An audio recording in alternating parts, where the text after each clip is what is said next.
Terrence has definitely thought that a fight against Ennis is a lose-lose situation. A lot of people like boost this, boost that, boost this. You know, fighting boost is a lose-lose situation. You know, I win, they're gonna say, oh, well, he was young, he wasn't ready.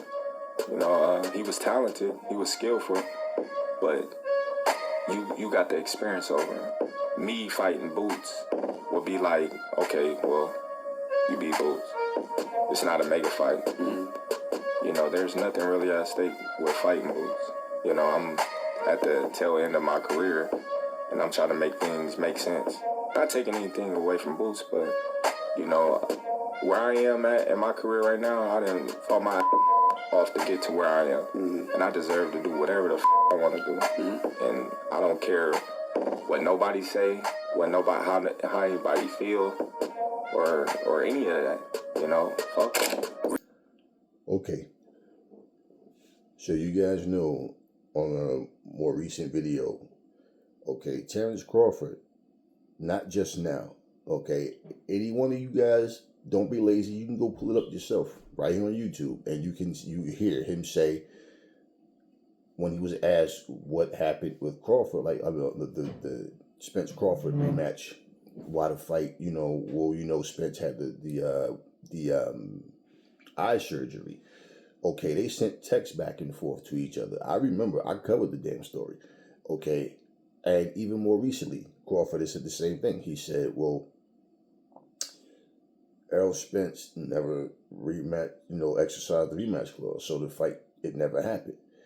Okay, I'm going to tell you what the situation is, and I'm going to explain something that I see that a lot of people just don't understand what's happening or how things work.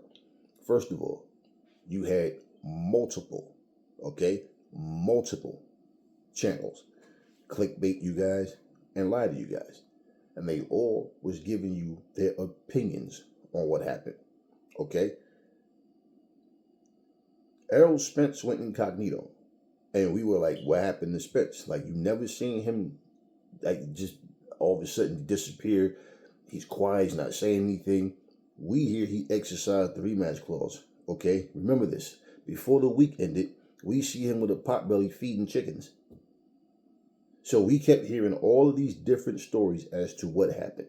Okay, all of the top channels, all of the biggest, most viewed channels were trying to figure out what happened, because they didn't know what happened. And all these different boxing personalities, nobody knew exactly what happened and why. Okay, Terrence Crawford was even being stripped of his IBF title. Okay, there was nothing but assumptions. Okay, there was nothing but assumptions. And what pretty much ended up happening was very simple. A statement was given from the IBF. Okay, text was sent out on X from the IBF, which basically was stating the reason that Terrence Crawford got stripped was because Boots was his mandatory and he did not fight him. He's supposed to be fighting in a rematch, right, with Errol Spence, but it never happened. Errol Spence wanted the rematch, but at 154. You guys forget all the details that was going on. And they're going back and forth. Okay, I'll post the text messages, or a few of them anyway, in the community section for y'all that forgot. Okay, because they're in my phone, which is what I'm using to record right now. Listen, bottom line is,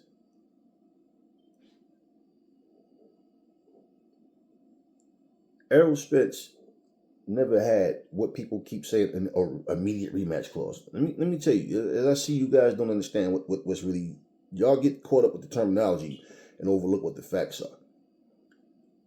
When you have an immediate rematch clause ahead of time, that's nothing but a 2-fight deal. Okay, so it's like pretty much the winner is not known to say, okay, let's do it again. Right? You won the fight. You proved you're the better fighter. pretty much the immediate rematch clause is for the loser, but this is already agreed upon ahead of time. Okay, like example, look at the DAZN deal with AJ and Wilder. Now, Dominic Brazil was a part of that deal because it was a 3-fight deal. But bottom line is, now, what probably wasn't said, okay, more than likely, because you didn't hear people talk about this, was, well, it's a 3-fight deal. Now, pretty much, you have to beat Brazil. Does it make any sense that he fights Brazil and then lose and then still get 2 fights with AJ? If that would be the case, it would be fair for the winner to fight AJ, right? So that was a part of the deal that wasn't talked about. I know damn well it wasn't, well, even if I lose, you still get 8. No. So that wasn't talked about. Why one? Who the hell really thought Brazil was going to win? If like done deal, he'll smoke Brazil, then it's him and AJ. Now, the fact that if he would have agreed to that, okay, say he beats Brazil. Now you have to fight Anthony Joshua twice or it's a breach of contract and you're going to get sued. Simple. Okay. So when you hear immediate rematch clause, that's the only way it's 2 ways it happens, okay? But bottom line is this. An immediate rematch clause inked on paper. An immediate rematch clause inked on paper is before the first fight even happens. Okay? This way, when you lose, guess what? I have that rematch clause. And it's agreed upon. All you have to do is exercise it. Okay? But it's a 2-fight deal. So you have to fight the 2 fights. Now, when you hear the term immediate rematch clause, yet the fight never happens. People, it's not an immediate rematch clause. When they say, and he signed an immediate rematch clause, that just means that fighter didn't waste any time. You understand what I'm saying? They right away, bam, let's go. All right, I lost. You're going to do it again. Okay, but they're not under contract. It's not a 2-fight deal. It's up to them. Why do you think Terrence Crawford and Spence isn't happening? Spence went and got an eye surgery. And remember, they were texting back and forth. Spence was talking all this, had the picture of the big shark and said something about, I'm from an era where men don't make excuses. Then he sent another text, another tweet saying that something about I had to get the surgery done. The shit was covering my eye. Crawford tweeted like, yo, I just seen it all now. And, talking about the excuse. They were going back and forth. There was no immediate rematch clause. Okay? Spence never signed an immediate rematch clause. Despite what all the fanboy channels are saying, okay, Crawford out of his own mouth said he never exercised it. Y'all know I'll find the video. Y'all already know how I do. Okay? The reason I started this video, okay, with the Crawford interview is because I want you guys to remember, you guys that keep saying, Boots ain't fought nobody, Boots ain't this, Boots ain't that, and talk about if he really want to fight him, all he got to... No, you're overlooking the reality. I like them both as fighters. I'm not a fan, though. You guys are fans. So you guys take sides. It's irresponsible for a content creator to be biased. It really is. But more than half of them, I'd say 90-something% of them are. Okay? And they speak in favor of a fighter, not because of the truth or the reality of what's going on, but because they like that fighter. So they think you're wrong when you make an accurate assessment because all you hear is a bunch of talk and then people have these terms like, well, my truth is blah, blah. No, there's no such thing as my truth. The truth is the truth. If I tell you 8 times 8 is 64, that's not my truth. That's the truth. I had to be taught how to do the arithmetic, okay? I didn't create it. So there's no my truth, okay? My invention is something I invented. My catchphrase or whatever is something I came up with. I didn't come up with 8 times 8. So there's no my truth. It's just the truth. Simple. All right?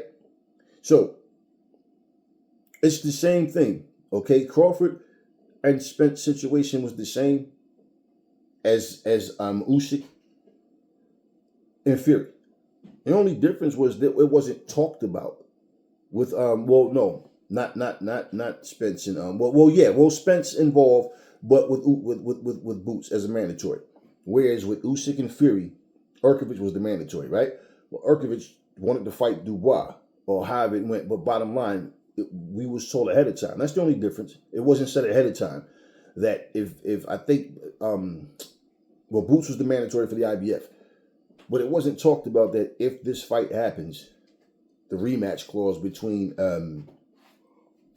Crawford and Spence, that the winner would be stripped if they accept the rematch clause, because it's either that or fight your mandatory.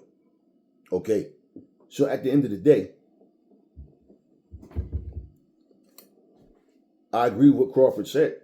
Him versus Boots is not seen as like a super fight, because Boots has the skill, but he doesn't have the star power.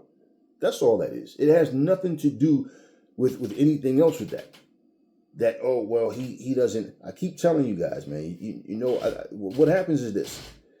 If you tell the truth about what Crawford did, that he could have did better, Crawford fans feel some kind of way because they want to blame Boots for the situation that happened. If you say something about Boots doing something a certain way, then, you know, Boots fans feel some kind of way because they want to blame Crawford. I'm not with that pick a side. I'm not with that. Let's blame this guy. Just make up something. No, I'm going with what was said. Okay, the reality is, and this is just how it goes. Boots isn't talking about Crawford. Boots have reporters coming to him saying, "Did you hear what Crawford said?" Or they'll ask him about him fighting Crawford or whatever. Okay, bottom line, I remember when Bozzy stood there being interviewed and said, "Man, look, we want the best fighters out there. We ready." He said, "We want Spence and we want Crawford. That's what we want." And I remember when Boots was ranked number 1 for the IBF for Spence title, and he was ranked number 3 for the WBC by the WBC for Crawford's belt. Okay. Neither fight materialized. It never happened. Neither fight. Y'all think it's just a coincidence? Because the same shit Crawford is saying is the same way that Spence feels. They know. What did he say out of his own mouth? It's a lose-lose situation. But you guys keep saying Crawford is not Crawford who don't want the smoke. It's Boots. Then y'all keep saying Boots ain't ready. Boots ain't did nothing. Y'all forget Crawford was in that same situation Boots is in. Y'all didn't see the skill in Crawford, though, even though at the time he ain't fought nobody. No, he did what he did at 140. Even at 140, you always going to have naysayers until you prove them wrong. But even at 140, what did all the fighters, Spence, Keith Thurman, Danny Garcia, Sean Porter, what did all them say about Crawford when he came up there? He's a good fighter, but what he did was at 140, not 147. Okay, so no, regardless to what he did, they was like, you ain't doing nothing at 147, though. Okay. So for all of the people that was against Crawford, they were saying the same exact shit about Crawford. He ain't fought nobody. He ain't did nothing. He can't just come up in here and just do what he want to do. Okay, now that he's earned that respect and shut the critics up, and then you got the flip-floppers all over the place, well, now they're doing the same exact thing to Boots. Y'all can talk all that shit y'all want about he ain't ready. Well, guess what? This dude, Madrimov, is nothing but food. This dude is look, man, let's be real. The dude is one-dimensional. The dude, I don't care. He's easy to hit. No fucking footwork. Lead with his chin. Throw wild shots. All of these lies that people are telling to build this guy up is so when Crawford goes in there and decimate him, it's like, oh, shit. Look at what Crawford did to this motherfucker. Yo, okay, and it makes Crawford look better than what he was.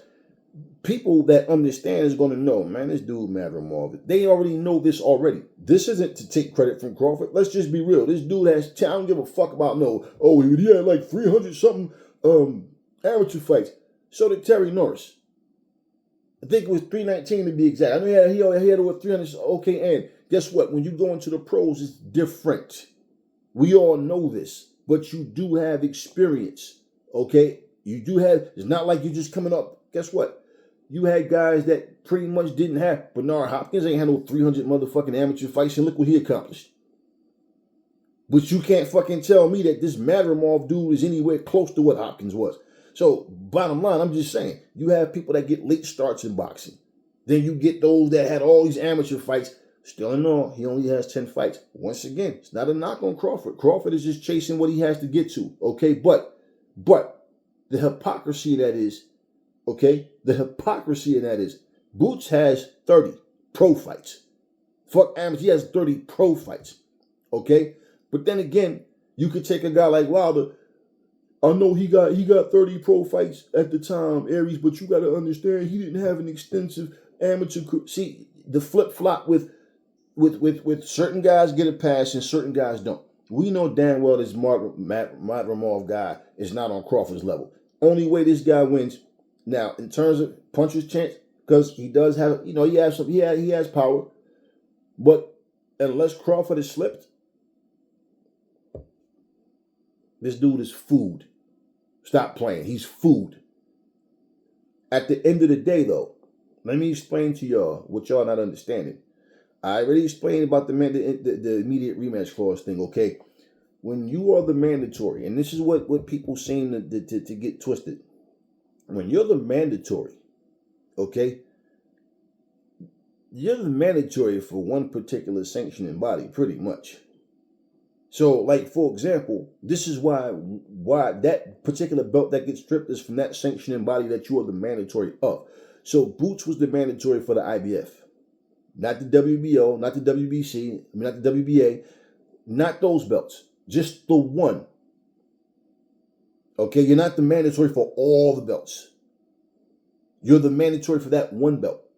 Why do you think, and it's also favoritism. Okay, remember I did the video that I covered where I'm saying you guys that keep thinking that Terrence Crawford is some big fish now because he beat the big fish, he's still, okay, a baby shark compared to Canelo. I don't mean in skill. I mean where he stands in boxing. And I said, why do you think he can be stripped? Whoever stripped Canelo. Let's not forget, it was said that Canelo was supposed to be stripped in March, right? Yeah, he had until March to decide if he's going to fight Benavidez. Who did he fight? He fought Munguia. But he wanted to fight Munguia, remember? Then it said he has until September. Well, September 14th, he's supposed to be fighting Edgar Berlanga. So once again, they stripped Jermell Charlo. The excuse was that he hasn't defended the title in over a year, right? They stripped him. Okay, now his brother on the hand was never stripped. And he hadn't fought in 2 damn years. Canelo, on the other hand, just don't fight mandatories. Which is exactly why. Like, for example, when we talked about the Lomachenko situation against, Devin Haney, it was like, well, yo, the Franchise Championship is nothing but a belt designed for certain fighters that have favoritism and protection to go up and down in weight to avoid mandatories. Did Lomachenko go up and down in weight? So that's one of the reasons it made zero sense at all, too, because at least for Canelo went up to 175, back down to 168. So he shows no interest in going below 168. So that would be his height. Okay, the height of where he's going is 175, if he ever does that again. And it looks like more than likely he'll stay at 168. Okay, but at least he done that. Lomachenko didn't use that belt and go up and down the weight. He stayed at 135. So what was the purpose? What reason was he didn't need that shit to fight Teofimo Lopez? Why? Because the WBC shows favoritism.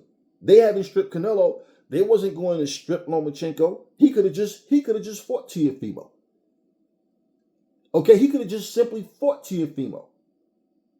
And nothing would have happened. He wouldn't have been stripped. The only thing would have happened is what happened is he lost. That's all. And Teofimo became unified champion. People was trying to rank this bullshit Franchise Invisible Championship as 4 belts. Oh, he's the undisputed. No, it's not what happened. So, yeah, I made the video to show you guys that Canelo gets the hand of protection. Why did they strip Jermell Charlo? Okay, why did they strip Terrence Crawford? Y'all forget, I'm the one who covered that shit. I covered that too. Okay, so now, the fact of the matter is, let's look at Usyk's situation, right, with Fury. We knew ahead of time. That's all. They didn't talk about that in terms of Jerron Ennis and Crawford and Spence situation. But they told us ahead of time, if the rematch clause is exercised between Fury and Usyk, whoever holds the IBF title, okay, will be stripped. Now, is it a fair situation? Hey, man, it's a gamble, right? So, in other words, either you fight your mandatory, right? You fight your mandatory, or you get stripped. Now, what happens if he goes and fights his mandatory and not fight now this is a breach of contract. So what you have to try to do is pay off, like Usyk would have to say, hey, Fury, look, I'm coming right back. I just want to go fight my mandatory. Okay, so I don't get stripped. Otherwise, I'm no longer mandatory. You think Fury gives a fuck about that? So for Fury to step aside, you're going to pay me handsomely, brother. Or I'm not taking the step aside money. So you're either going to fight me, okay, or you're going to get sued. Yes, they can sue because now you're breaching your contract, okay? You agreed that before the first fight, okay, we had an understanding that the loser can exercise their rematch clause, okay? And if they want an immediate rematch, meaning nobody else before me, okay. So the terminology comes into play in that as well. But there's no, oh, man, let me go down here and fight Urkovich, who was his mandatory at the time, right? Let me go down here and fight Urkovich. Then no. If Fury don't decide to take step aside money, okay, he decided, no step aside, me and you. There's a lawsuit there. Because you're breaching your contract. And it was made public to us, okay? So, therefore, you already know either you're going to fight your mandatory or you're going to go with the rematch. It's a gamble. Nobody's, okay? That's the way it goes. So, he chose that he's going to fight Fury. Notice no action was taken right away. You can't even say verbally, oh, I'm going to take you can say it, but the ink has to be dry. Okay? So, bottom line, your word is your bond. In certain states in boxing, certain things you say can be held against you. Okay, but notice no action was taken. Okay, and Usyk was not stripped until we got word that yes, Fury exercised the rematch clause and Usyk accepts the challenge. That's when he got stripped. Okay, now people are saying, oh, this fight between like Carl Froch, this fight with AJ and Daniel Dubois, nothing because he didn't beat the champion. He's fighting an email champion in Dubois. All this goofy shit. Which I don't know if y'all saw, but, Anthony Joshua called in to question him about when he fought, what's the dude's name? And he didn't beat the actual champion. I forgot his name, man. He fought Bernard Hopkins twice, too. But bottom line, yeah, he wanted to challenge him with the question because it's like, did you feel like a champion after that? Or did you, how did you feel? Everybody knew that was AJ that called in that show. It was Froch and some female chick sitting there. And he basically made him look stupid because Froch knew what he was saying. You think Froch was going to sit there? Well, no, I didn't feel like a champion. I felt like I fought a lesser guy. No, stop it. And Daniel Dubois has been holding his own. You can't sit here and give Dubois this praise for beating Jarrell Miller, then beating Urkovich, after you praise Urkovich, now turn around and try to shoot the fight down with AJ because basically, I don't know, Carl Froch has something against AJ. Bottom line, he always has for whatever reason, but pretty much, so that's how things work. So it's not like when you're mandatory for all the belts. Like, no, you're just mandatory by that one sanctioning body.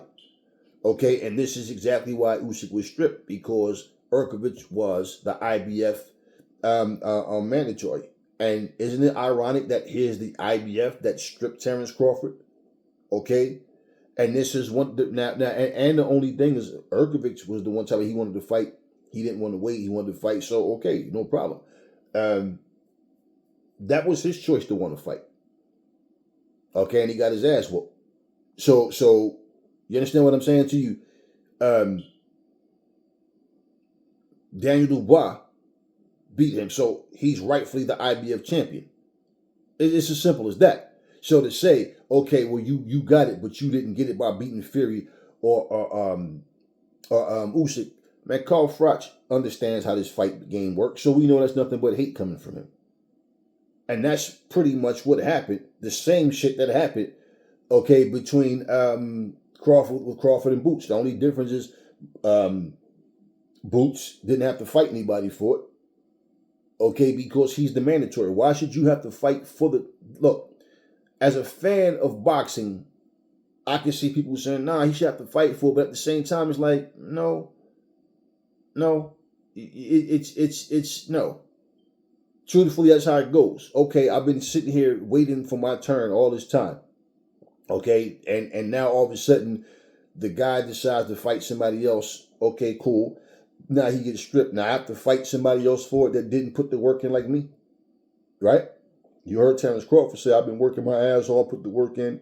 Right? Once again, I don't care nothing about what these people say. I'm at a point I can do what the hell I want to do. Yeah, I can do the Canelo thing right now. Right? I don't care what they say, what they feel, what they think. Fuck them. Right? Okay. I think that's a fucked up way to feel about your fans, because pretty much without them, you have no career. Okay? He's not talking about people within boxing talking shit. He bottom line, it's just people in general. Okay? And I'm telling you, all these fighters feel the same way. So, I speak the truth. So if you hear me saying something and it's not in Crawford's favor, it has nothing to do, he's hating on Crawford. No, I'm a man. I tell the truth. If I tell you what, for all of y'all that had that motherfucking favoritism vibe, I guarantee you, if I was a judge, you'd be like, yo, I love that guy right there, because I'm going to call it down the middle as it, what's right. And I'm not going to sit here and play no favoritism shit. Yeah. You get that judge that want to sit there and play favoritism for whatever reason. And you're telling the truth, but bottom line, the judge don't care. They just looking at what's in black and white and what you can prove and can't prove, to the point where they're overlooking key evidence, or all types of things where they're not making any actual effort. They don't care. You see the lady that just got shot in the face? Black lady that just got shot in the face? A couple weeks ago, she called the cops about a potential intruder in her house, and 2 white cops pull up, and they're asking her for ID and everything, and she had some water boiling on the stove, right? But they're treating her like she's up to something. And she goes to the stove to turn off a pot of boiling water that she had. Now, here's the thing. I got video on my phone. They don't show the actual, they cut it afterwards, but where she was standing, she was far away from those police officers. So for her to go there to turn off the and it's, I'll shoot you in your fucking face right now. You hear it. Like, those cops don't show up because they give a fuck about you personally. They go there looking like, okay, what the fuck is about to happen?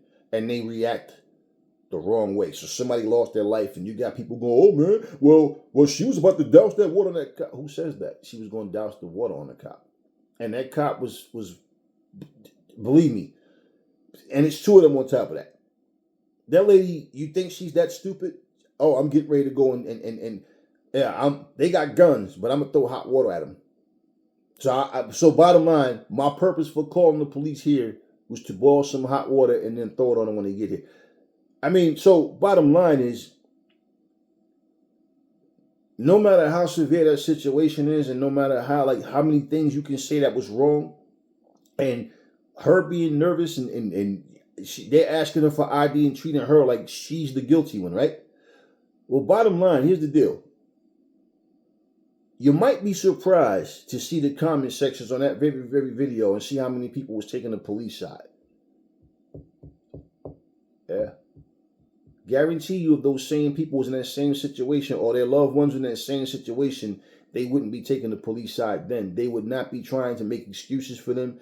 Okay, do you understand? There's just such thing as right and wrong. So even if we feel like, yeah, but she should have known, she could even just say, listen, I'm going to turn this pot of water, the fire, I got something on the stove, or whatever, and just walk away. Or however you want to say it. But you hear the police, I'll shoot you right in your fucking face right now.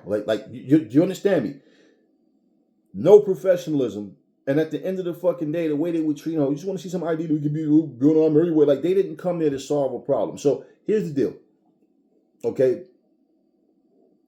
if you're not going to call something down the middle, you're not going to be honest about things, and you're just going to take sides, and you're going to have a strong opinion when you don't even know all of the details, you're not helping anything. You're just going to make things worse.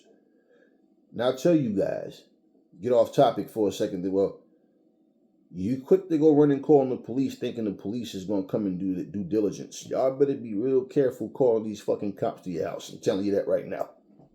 I done seen and heard too many stories about shit going backwards, completely left, simply because you call the cops. And I'm going to tell you, if you got hot-headed people in your family and they like to argue and get you know, and you calling the cops thinking you helping something, you better make sure you yourself can calm people and get their attention. That's why I don't fuck around.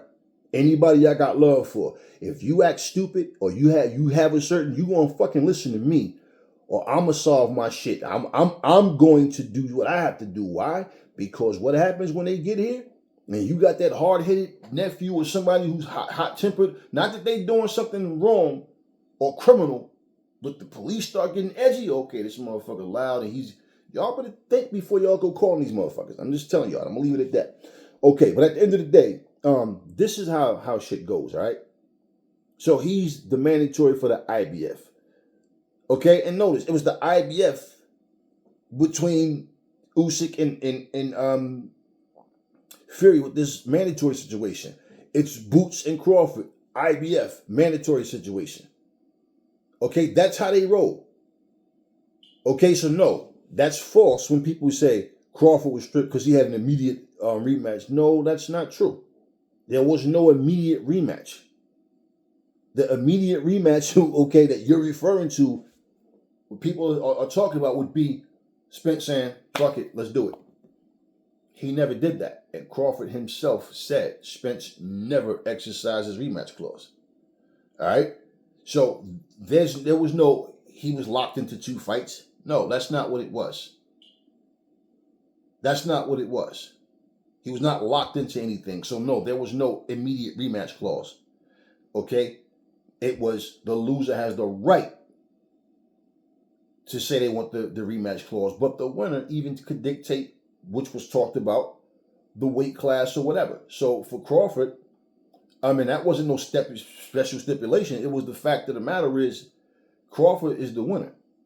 You can't dictate what weight, but you can say, okay, I exercise my rematch clause. Crawford's still the A side. You don't have to say so. You're just exercising the rematch clause. People get that fucked up. So no, and I'm telling you guys, that's false news. There was no, he was stripped because he was locked into some immediate rematch clause. No, that's not the case. Okay, and like I told you, Crawford himself said Spence never exercised his rematch clause. Crawford said it. So we're not going to do the whole Lomachenko thing. Lomachenko says one thing and his fans are sitting up here saying that it was something different and it couldn't. No different. Crawford said it out of his own mouth. And you heard Crawford say it's a lose-lose situation because if I beat him, they're going to say, well, he wasn't that experienced and blah, blah, blah and whatever. And okay, I keep telling you guys, Crawford don't want that fight. That's why Crawford said $25 million because he know damn well he's not going to get that. So did he purposely overprice himself just to make them go away? Yes, that's what he did. Come on, y'all, common sense. Now, you just heard it from Crawford. Once again, it's not Aries telling you what he said. You hear it. Now, I can go find a video of him just recently saying Spence never exercised the rematch clause, despite all of these other people. That's why I post certain things like the fake news, like Floyd Mayweather and his boys jumped Gervonta Tank Davis, and Floyd Mayweather being locked up in Saudi Arabia. He owes hundreds of millions of dollars to the Saudis. All of a sudden, he pops up on the podcast with Mason Cameron. Yeah, right. I guess it was a hologram, right? Like, come on with this fake news, y'all. Y'all got to stop believing. See, whatever someone says that lean towards the guys y'all like, y'all like that news because y'all can say, see, it's the other motherfucker's fault. That's what y'all like to do. Y'all know Aries don't do that shit over here, man. It's real simple, man. Like I told you, Crawford is trying to get the biggest paydays he possibly can get. Like he said out of his own mouth, he's at the tail end of his career. What does that mean? I'm not going to be doing this shit too much longer.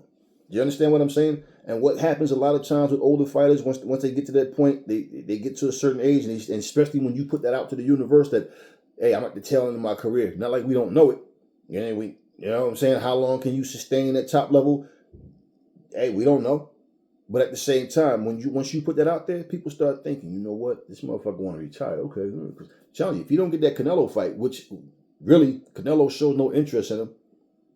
Look at who Canelo's fighting. If Canelo is fighting at 168, he and his fans say he's unbeatable at 168. You think Canelo is going to give the benefit of a doubt to try to, let me test myself against somebody who everybody think I would lose to. So, understand like what people think, what people say. And I wanted to show you how Terrence Crawford's own words can be used against him by Canelo, which already was. You're saying Boots isn't experienced enough, right? Basically, it's a lose-lose situation. Then you're saying he's not on your level. Crawford even said he would fight Tank Davis at 147. Why Tank Davis and not Boots? Tank Davis is a fucking 135-pounder. Why? Because Tank Davis is one of the top 3 biggest stars in boxing right now. That's why. Yeah, he's way bigger than Crawford. Yes. So he'd have no problem fighting this small guy. Now, a Crawford fan, okay, a biased fan will go, oh, but he's willing to go up to 168 to fight Canelo. Right. So Canelo, like he said, and you can't sit here and even though we know Canelo's full of shit in a lot of ways, you can't sit here and say Canelo's wrong for saying what he's saying. Just because you think that Crawford can beat Canelo, right? What Canelo says, this guy is fighting at 147 pounds. He come up from 140. I beat him. People going to say you were supposed to win. He's too small. How the fuck can you argue with that? When Crawford is giving you reasons as to why fighting Boots is a lose-lose situation, yet they're in the same division. So even when you hear me say, I hope he beats the shit out of Madrimov like he's supposed to because this guy's food, but it's funny to me when I hear you guys say, and if he was to fight Canelo, I hope he beat the fuck out of Canelo. But here's the deal. Y'all actually think that Madrimov, okay, listen to the bullshit. Y'all think Madrimov is a dangerous opponent. Yo, Crawford better be warned. This guy is dangerous. So y'all think Madrimov can beat Terrence Crawford, but y'all don't think that Canelo can? Y'all think Madrimov, okay, he went up to 154 in I think 2017 or something like that. And y'all think that he at 154 is a super dangerous opponent, but somehow y'all think Crawford can go all the way to 168 and destroy Canelo. I mean, like, the logic that y'all come up with is crazy. On top of that, are you saying Madrimov is better than Canelo? Jaime Munguia will fuck up Madrimov. You understand what I'm saying? He would fuck up Madrimov. How many people said Benavidez going to 175 is going to put on some great bouts? Yo, that's going to be crazy. Him versus Bivol. What did I say? If he can handle 175, why didn't I say automatically, yo, he's going to... Because listen, in general, we can have an idea of or a feeling of what we see with people, but we don't know what they're going to do once they get in the ring. What did we see with Benavidez? Benavidez at 175. He went up at 175, and he finally got tired of chasing Canelo. Here's the problem. As long as you're at 168, other than David Morrell, even David Morrell, he's a respected fighter, but there's no more superstar names there. Okay? So him going up to 175 was what? Bivol, Beterbiev. What did we see with David Benavidez at 175? He's not nearly as effective as he was at 168. Which basically means all those times that Benavidez, those times where he didn't make weight, was him being lazy. All that, I was a fat kid. No, get in shape. That's all. Push, work hard. I've been saying this forever, and you notice my words. I said plain and simple, Canelo knows Benavidez is a threat. I never said he'll beat Canelo. I never say he won't. Do you understand what I'm saying? I'm telling you, Canelo sees the threat. just like with Crawford and Boots. Now, I believe Boots is ready, and I feel like he has the ability and the skill to beat any of those 147 pounders. Okay, probably 154 if he can handle that the same way. Bottom line, they have to get in there and perform. But Crawford sees, listen, I don't care how cocky they act and how calm they, lose. Why is it a lose-lose? Because let's not understand. The lose-lose situation means what? If I beat him, I don't get credit because I was supposed to. If I lose, oh shit, I thought you was going to win. No. And this dude got 30 fucking fights now. Stop playing the games of see the word salad that they throw y'all. Y'all get caught up into the whole fanboy stuff and y'all not looking at what's really real, man.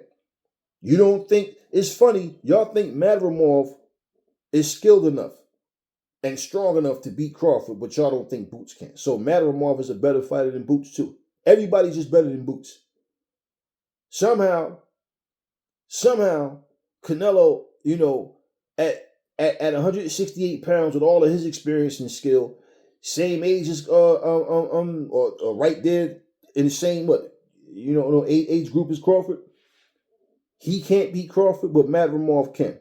And if we're gonna say styles make fights, like I told you guys before, then that's the wrong thing to say. Why? It's the right thing and the wrong thing. It's the right thing to say simply because that means Crawford is gonna have a field day with this guy. The wrong thing to say because Madrimov is there to be hit. He's very sloppy, very careless, leads with his chin, throws wild looping shots. He has no head movement, no footwork, and basically he's one-dimensional. So even when Crawford is saying, he's beat, even though he only have 11 fights, he all the guys he beat was top level. Name them. Name them.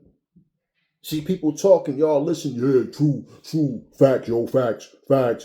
Okay, let's break these truths and facts down. You can't do it. You're just saying shit just to say it. Because you're a fan. We don't do that shit over here, man. So no, I'm telling you guys, it's false.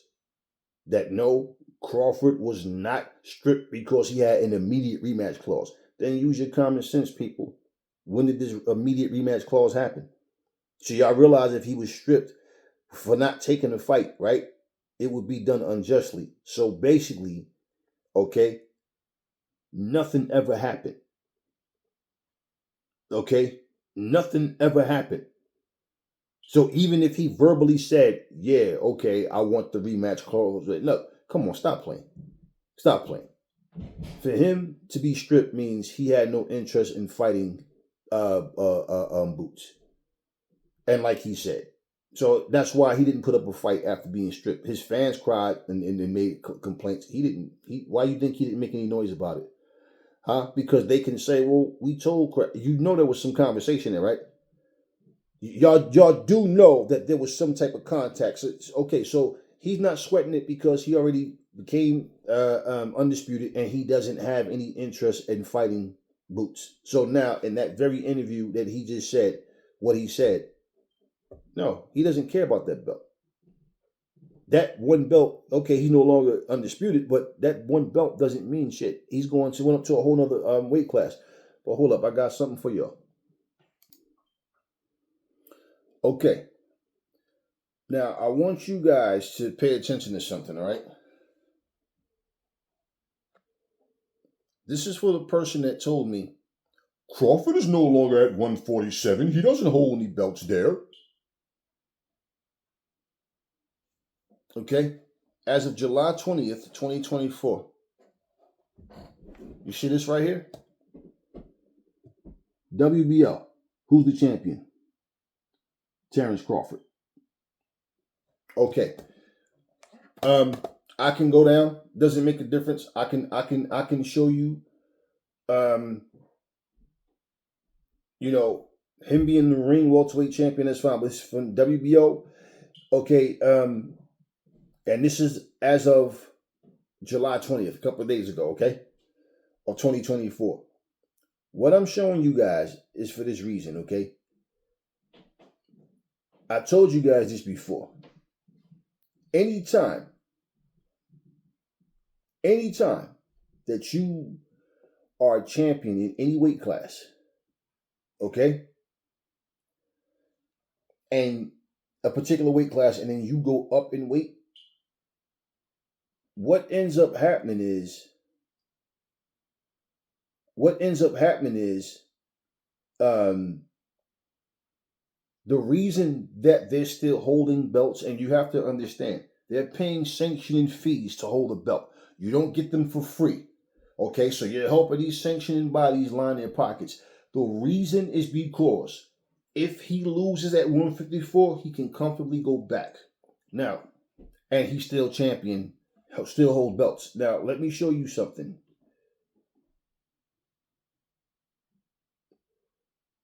Okay, we're going to go through the welterweight rankings, okay?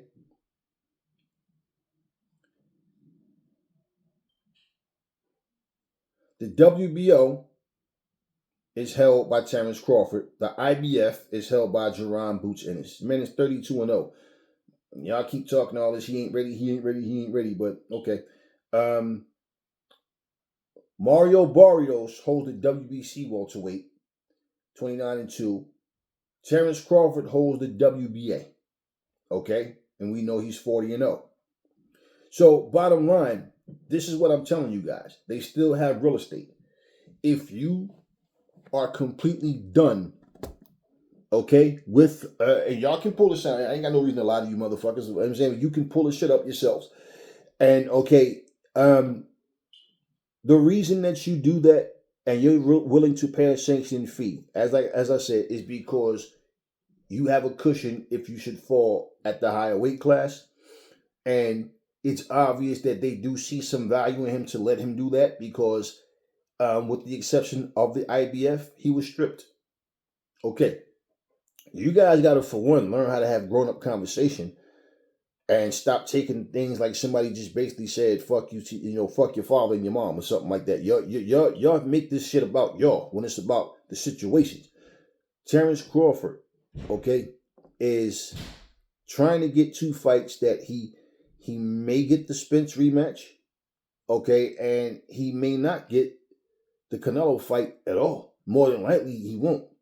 So he wants 2 big paydays. Who would the next big payday be against? Now, if he lost to Spence, then it would be a rematch, right? So it would just be 3 fights, and pretty much that would be his biggest payday against his biggest rival, and then no Canelo. You understand what I mean? If Spence was to win, a 3rd fight could be more intriguing, okay? Because this is a tiebreaker, or people might go, you understand what I mean? Who knows? But who else is it that he can fight aside from Spence where he can get another big payday? Do you understand what I'm saying? Because Canelo, as far as I'm concerned, is off the table. Canelo has no interest in fighting Spence. None. Now, for all of the people that said, there go Canelo again fighting the smaller guy, Jamel Charlo, yeah. And Benavidez and Morrell is right there. Yeah, I get it. And I feel the same way, but guess what? He's too small coming from 154. Crawford is too small coming from 147. Then y'all going to say, yeah, but Crawford said it's hard to make 147. Right? Now that's it. Now that's a reason for him to go up to 168. But then when Spence was going to 150, talk about fighting at 154, now y'all say, yeah, but y'all say the same thing, but y'all say it in a different way to make it like Spence is just making an excuse, right? Okay, at the end of the day, y'all, take your feelings out of it. Take your feelings out of it. Because at the end of the day, if he's going to say, if y'all going to say, well, yeah, man, he it's hard for him to make 154 too, so he'll be more natural at 168. Okay, cool. Which means there'll be no excuse if he goes and fight Canelo at 168 and lose. And you got to understand, it's going to be Canelo's terms. It's going to be his terms. It's not going to be Crawford's terms. Crawford is going to be like a crumb next to not a cookie, but a whole cake in terms of negotiations. If he's willing to take whatever Canelo do, and you better believe Canelo's going to make sure he's not as comfortable as he think he's going to be going in there. You think that he's going to go in there and demand a certain amount of money for Canelo? That's why he's trying to get his stock to raise. Okay? So I understand what Crawford is trying to do. What I'm telling you is the world does not stop for you and all of a sudden all your wishes happen. It doesn't happen like that for any of us. Okay, we all have plans and things we want to do, aspirations. Things don't happen the way you want it to. You have to go out and make things happen. You have to make adjustments. There's nobody else. Why do you think you see Crawford popping up on WWE, punching wrestlers and stuff and going along with the WWE storyline? Like a whole lot of other wrestlers boxers have done. Why? Try to get more exposure, more popularity. This day and time, it may or may not work. But at the end of the day, the fact is that he has to go outside of the sport that he's in to do that. It goes to show you what I'm saying. And I'm pretty sure they paid him a nice little, chunk of change to do that. Okay? But at the end of the day, Canelo is going to always be the A side until he retires. Unless someone whoops his ass real bad, he continues to fight and embarrass himself like a lot of fighters do when they pass their prime. But other than that, he's going to be the A side. And it's going to be on Canelo's terms. And if Crawford think that he's going to go in there and say, yo, you paying me this, go in there and demand Canelo pay you $25 million. Now go demand he pay you $25 million and see what happens. You understand what I'm saying? It doesn't matter what Crawford wants or anybody wants. Canelo is going to do what Canelo does. Do you understand what I'm saying? So pretty much,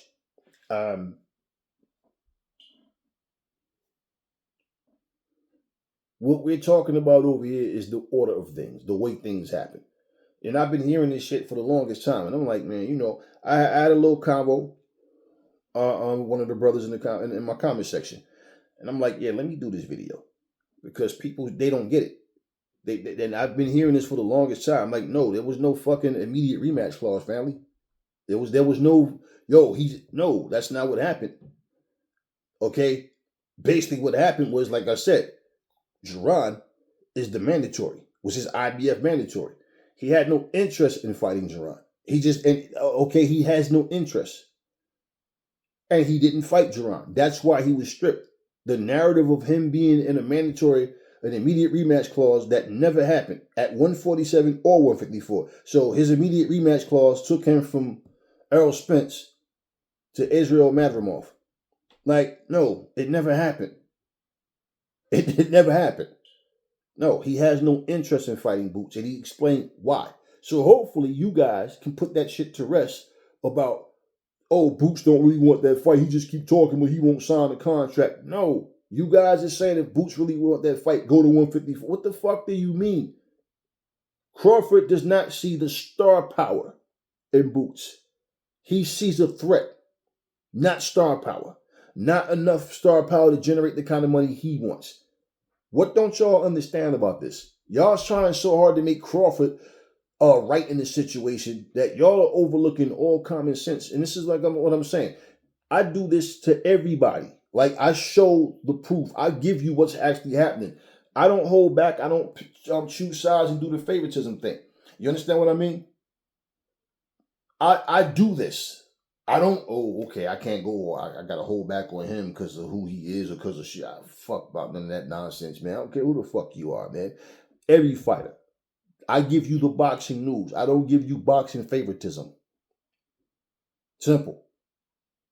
Yeah, so all the non-black fighters who got these racist-ass fans that come jumping up, talking shit, trying to defend the fighters, the same skin tone, the same nationality, I don't give a fuck about none of that. All that crying that y'all do, I don't have no bitch inside of me. So at the end of the day, I give it to you raw and real. You want sugar-coated bullshit, you got to go to another channel for that. I'm going to give you the fucking facts over here.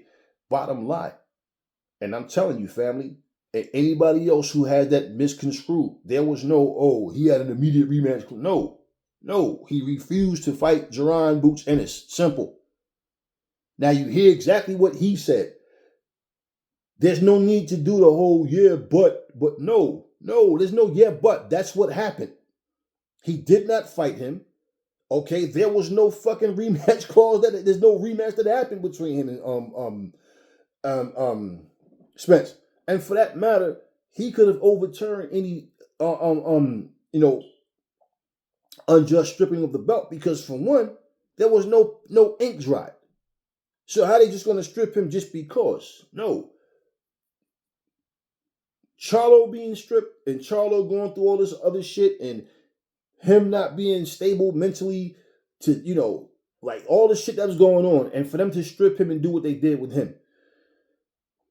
Where there's other fighters, like once again, Tyson Fury has not had one fucking mandatory the entire time he was holding that WBC. Not one. Not one. Canelo was never stripped. And here's the crazy part. I remember they did a poll. I can't remember the guy's name. But this guy was a trash-ass fighter. And they did a poll on who they wanted to see Canelo fight next. And that guy that Canelo was choosing to fight, I mean, nobody wanted to see that shit. Isn't it funny that that guy became Canelo's mandatory? Oh, Canelo, I have a way that this fight can still happen so you can just go get an easy win and just, Canelo fans say the same thing Charlo fans say. Oh, man, y'all want Crawford to fight everybody. Oh, man, y'all want Canelo to fight everybody. A champion is supposed to move different. You're the champion for a reason. It's not, let me become champion, throw the belt on my shoulder and talk shit, but don't fight nobody. Or sit back and just talk. Or fight the same low-level competition that I was fighting when I was on the ranks coming up. No, a champion is supposed to be out there defending that belt, showing, yeah, I'm the champion. Now, let's see what happens between Tank and Shakur. I don't make videos based on stories I hear. I need more evidence. Because right now, I think it was Fanon who I even watched the video, and I'm not going to. I told you, I don't piggyback off people. He has a thumbnail saying Shakur Stevenson has turned down the fight with Tank Davis. I don't know that that's true. So I'm going to look into it to see what happens. See, and this is what I mean, though. You got all this clickbait shit. People will put a title up, and in their video, they're not explaining shit that the title says. The title is just to get you to click on that video and watch it. And then after you watch the video, you have more questions than answers. So it's like, well, damn, why'd you put that title up there? And then all you did was said a bunch of shit that still you didn't tell us yet anything.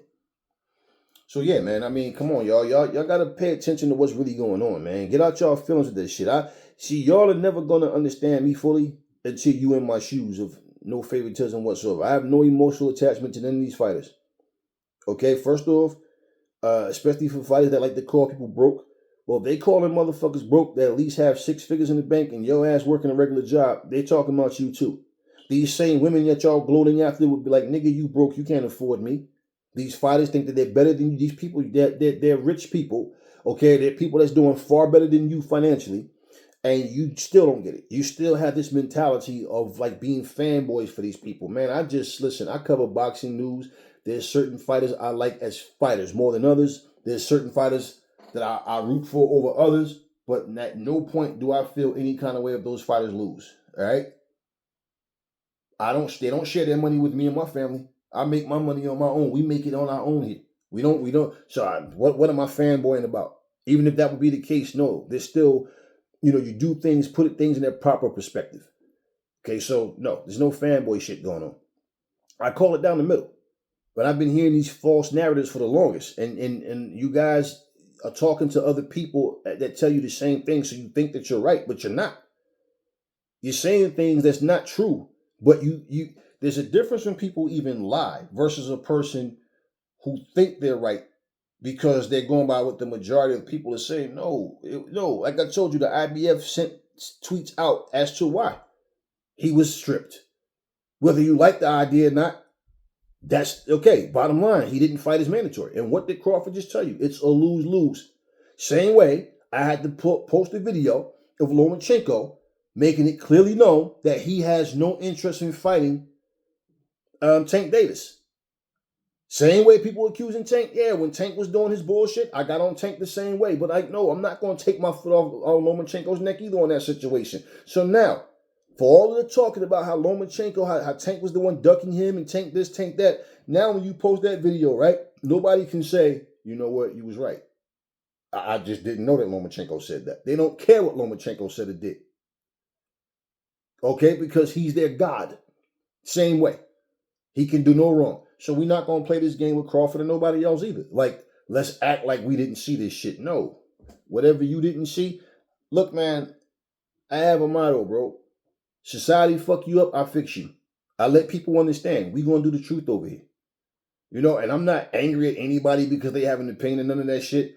Now, when motherfuckers try to come with disrespect, that's something different. Because I ain't no bitch, and we ain't going to play that back and forth. Oh, motherfucker, you this and that. Now, fuck you. No, but bottom line, as far as this shit with Crawford and Boots, come on, man. I've been telling y'all this shit for the longest. Boots is not on Crawford's radar because he simply see it's a lose-lose situation in his mind. That's how he view it. What I'm trying to get in my career, Boots is not going to provide that for me. And he's very well aware he can lose to him. Come on with that shit, y'all. Okay, because the money he's trying to get and what he's trying to accomplish at 154, Madrimov is not going to give him no fucking super recognition. You know, but it's funny. A motherfucker with 32 pro fights, he's not ready. But a motherfucker with 11, he is. Come on, y'all. And then when you say he's beating up with top level guys and none of y'all motherfuckers can name nobody without having to Google the shit up. You don't even know these motherfuckers that Madrimov is for. You don't even know no fucking Madrimov. Stop playing that shit. Half of you motherfuckers can't pronounce that shit. I know I couldn't because I was never used to saying his fucking name. Why? I ain't know who the fuck no Madrimov was. Then when I stepped back, I watched like 3 of his fights. I wound up watching 6 of his fights total. Still had the same opinion on him. He's food. Crawford is going to eat this dude. Unless Crawford then slipped. You understand what I mean? He going to eat this dude. But anyway, at the end of the day, wait, hold on one second. Just hold on one second. Yeah, and one more thing. Let me address this because I'm not going to do a whole video on this. I just want to make this quick mention. Yeah, I've seen the video. Look, okay, I had 6 videos I did that I had to scrap because of some technical shit, okay? And some of them I think I'll redo. 2 of them I know for sure. The Amanda Serrano video I'm going to do over. I had to do that one over. But bottom line is, listen, I don't have to take credit away from a fighter just to big up another fighter. Okay, and what people don't understand is the disrespect that people are showing Clarissa Shields. I don't put nobody on no pedestal. Okay, you're all just human beings. That's it. I don't see Shields. I don't see Serrano. I don't see Usyk, Fury, AJ. I don't see none of them no different than I see any of you or my neighbors or the person that work around the corner at the gas station. We're all just human beings. I'm not ever in no bow mode to nobody. The disrespect that these content creators are showing to her is spiteful. Like, example, when you make a video and say, oh, Amanda Serrano's the real GWOAT. Okay, first of all, Clarissa Shields is the one who came up with that GWOAT shit. So they're saying that to purposely be disrespectful. You're using that to take shots at her, okay? To try to discredit her because you want Serrano to be seen as better. That shit's all subjective, okay? Who you think is better, I don't care who you think is better, but here's the reality, okay? And I'm just going to say this shit. When I see 50, 60, 70 comments, everybody saying the same thing, and everybody's last name is Garnejo or Morales, you understand what I'm saying? Chavez or whatever. Okay, well, then all that shit being said is just on some favoritism shit. And then the crazy thing is, even if y'all truly feel it, that's fine. Who cares? Who cares? Then, like I said, people say things and they want to go to Shields and say, oh, have you seen what people are saying about Serrano? She's the real GOAT and she's done more than... They say these things to tap a nerve to get you to talk so they can go and report what you said, and then they're going to go to Serrano and say this and this. So apparently Shields and Serrano has some tweets back. Who gives a fuck? Now, let me just cap this off with this right here, okay? If Serrano was to fight Shields, Shields would beat the fuck out of Amanda Serrano. You guys with this shit, in terms of accomplishments, to say, okay, yeah, she's done this, she's done that, or whatever I don't give a fuck. They're in 2 different weight classes. So all this pound for pound and who's the greatest of all time shit and all, they always want to give it to somebody. See, let's just say it this way. A non-black fighter, a black fighter is going to always have non-black fans, for the most part, trying to say it's somebody not black. I don't personally give a fuck about any of that shit. Okay? Everybody have the right to like whoever they want or whatever. But at the same time, if they fought the same shit they tried to pull with Layla Ali and Christy Martin, trying to say that Christy Martin was better than Layla, she was more skilled, she had this, she did that, blah, blah, blah. Layla didn't call out Christy Martin. Christy Martin called out Layla. And then as soon as Layla decided, fuck it, I'll whoop on that ass. Oh, she was too big deal, she beat a smaller woman. Y'all wasn't saying that before the fight happened. Okay? I like Serrano in the ring as a fighter, but bottom line, all that shit about her being better than Shields, she couldn't beat Shields. And it ain't got nothing to do with Shields being bigger. If they were the same size, Shields, stop it. Stop it. And Shields could handle that pace. Shields would nullify that shit because Shields is accurate. You understand what I'm saying? And Shields can get busy just like Serrano can.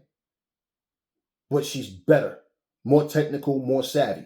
Serrano, take nothing from her, which you'll see my video that I do about, well, you'll see.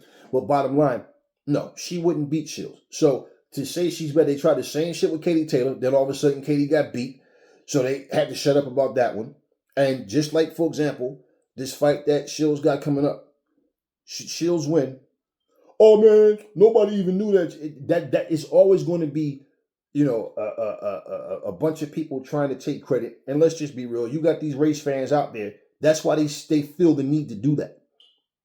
Even the stupid black fans that do it, it's the same shit. Y'all take someone else to try to put them on a pedestal to say they're better than a certain person, because it's always just this whole let's just find somebody other than that person. It's just one of those things. I don't personally give a fuck. So I'm not going to sit here and do a whole video on that bullshit. It's like, who cares what they call it? Okay, and just for the record, the term greatest of all time has been around for a long time. When you hear people calling somebody who's the GOAT, y'all don't even know where that shit came from. The majority of you say it, but you just hear people talking about it. And when you hear it, you picture Jordan, LeBron, or something like that, because that's most of the times you hear that shit. You know what I'm saying? It's in basketball. That fucking phrase was coined by LL Cool J. Yeah, I'm the GOAT. He made a song, okay? He made an album. He's the one that coined that phrase, the GOAT. Yeah, LL's the one who did that shit. So y'all don't even know where that shit come from, but y'all quick to, y'all repeat something, don't even know where this shit even came from. The same way how Shields is the one who coined the phrase, the GOAT. So when you try to take something that someone else did, okay, that would be like another Aries decide they're going to make Aries Zodiac Boxing 2.0 or some shit. Why the fuck would, you know what I'm saying? I wouldn't give a fuck, but if you did, you look like a bitch.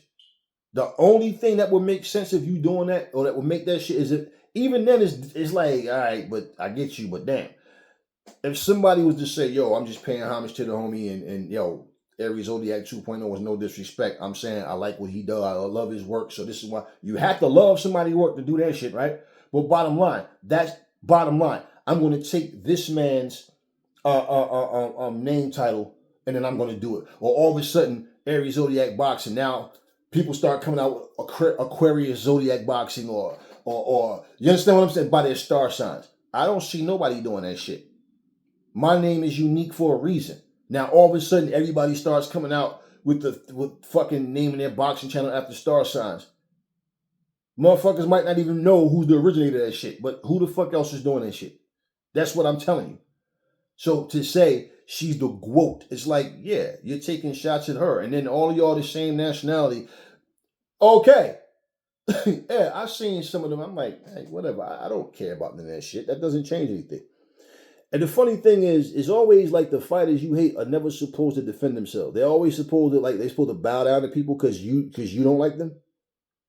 Like, what is Shield supposed to say? Oh yeah, man, you know she's better than me. I'm nothing compared to her. She's the real. Hey, come on, y'all. Y'all tried this shit with every fucking fighter so far, and this shit hasn't worked. And here's the deal. If Amanda Serrano gets beat, right? If she goes out and she gets beat, you know what's going to happen? Like, as a matter of fact, you know what? Fuck that. I'm not going to do a separate video. I'm not going to do a separate video. I'm just going to make mentions of it right here. Because I did an actual video of it. And in the video, I had to scrap it, though, because of some, like I said, technical bullshit. But what I'm going to say to you is this. Unless, and this is all I said in the video, unless Alicia Baumgartner get her stamina up to where she can actually fight for 12 rounds, okay, she's not going to beat Amanda Serrano. The only way she beats Amanda Serrano, two ways. She's going to have to be defensively sound, okay, where she's making her miss and making her pay for, like, damn near every shot that she throw and discouraging her to come in. Skill-wise, yeah, she can bang with Serrano. Skill for skill, yes, she can. Stylistically is the problem. And her stamina, because Serrano is like a machine. She's just constantly coming. Okay? Baumgartner likes to pace herself. She pop shots a lot. She'll throw 1-2 here and there. But she doesn't really throw a lot of combinations. And when she does start throwing combinations, she really empties her tank. And that would be like a really big problem doing that against Serrano, because Serrano has the gas tank. Now, this last fight ended in 2 rounds, so we don't know. You know, you always think somebody can do something, then they get in there and it's like, oh shit. So skill for skill, yeah. She can fuck with Serrano, yeah. But in terms of just the all-out war when it comes to having that dog in you and that stamina to be, that's where I feel like Serrano has an advantage over Baumgartner. And unless she can change that, because if you're smart, you're going to know. Keep that pressure on her. Okay, keep that pressure. But that means Baumgartner is going to have Serrano run into some bricks where she know, okay, I don't want to feel that shit again. And discourage her for that pace. Believe it. The second she starts to turn up and Baumgartner is showing that she's tired, that's when Serrano's going to turn up on her. And that's what she'd have to do. And what I've been saying, instead of her focusing on pretending she wanted to fight Shields in the first place, she should have been, that's the people she should be looking at is those girls in her weight class. And I feel like, truthfully, I don't know how realistic that fight is right now, because Baumgartner made the comment, if you I'm talking about why 12 rounds, what, no one wants to see a woman's match at 12 rounds. And are you paying me for those 12 rounds? Like, and I'm like, come on, man, that sounds like some chicken shit. You worried about fighting 2 extra rounds against Serrano, and you ain't pretending you want to fight fucking Shields for 10? Like, stop. So, not only that, the mindset. Okay, Serrano's done this already. So, if the only way that fight happens, if it's 10 rounds, then it's probably not going to happen, because Serrano already made it clear. If she fights against Baumgartner, right? She said one condition, that this is Serrano's words, that it's 12 rounds. So for that to be the case, right? And they want to go 12 minutes, 12 rounds, 3 minutes. For that to be the case, she could even be feeling the same way. Like, okay, she's good until she gets tired. She gets tired, then I'm going to take over. And guess what? That could be the last 2 rounds of the fight. You understand what I'm saying? So at the end of the day, either way, it's always a strategy. It's always people thinking outside the box, even though their words may be different. People see things, and they always want to make you think they're on top of everything. They're the coolest cucumber in the whole batch. No, I ain't worried about nothing. Yeah, I can fight anybody. I ain't worried. They talk like that, but they know. So that's pretty much where I was going with that video. I just don't think she has the gas tank. That's it. I don't feel like skill-wise she's overmatched with Serrano. I just feel like the gas tank would be the problem, and that pace. That pace, because we've seen Serrano do this shit all night, and we've also seen Baumgartner gas and get to the point where she can't even fight back when she gets tired. And for that to be the case, like I said, we don't know if Serrano It's a fight by fight thing. But to me, that's what I see as the weaknesses for Baumgartner. At the same time, Serrano doesn't have a big punch either. So Baumgartner may be able to weather that storm by cracking her, cutting her shots. I mean, technically, she's going to have to be accurate. That she's going to have to be the one more accurate. Serrano's just going to do what Serrano does, and she's going to have to hurt her when she hits Serrano. Make her hurt her, make her understand. Nah, you don't want to feel these punches. I will knock you out. So at the same time, we have to see something from both people. Really, yeah. Well, like I said, Serrano's going to be Serrano. But there's gonna have to be some differences with Baumgartner on that situation, and also Serrano might not want to just take full blows from Baumgartner like she has with other people. Like we see her and Katie Taylor, but Katie Taylor really doesn't have any real punching power. So you know what I mean? She's fast. She was fast. She could move real quick on her feet. Fast hands, get in, get out. You know what I'm saying? But that's pretty much what that was. And this wasn't about like I say, I don't do the favoritism thing. I just simply was speaking on how I felt. That's all. So yeah, I saw that it's like, come on with that shit, man.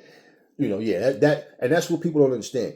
And once again, this is what I mean, how people keep with all this race baiting shit. But you see, this is what I mean about black folks too. Now, I'm simply giving my assessment on the fight. It has nothing to do with skin color. It's just, this is the way I see it. But for somebody, like I said, to go and take that whole, she's the GOAT. You understand what I'm saying? It's like, y'all don't see that's direct disrespect.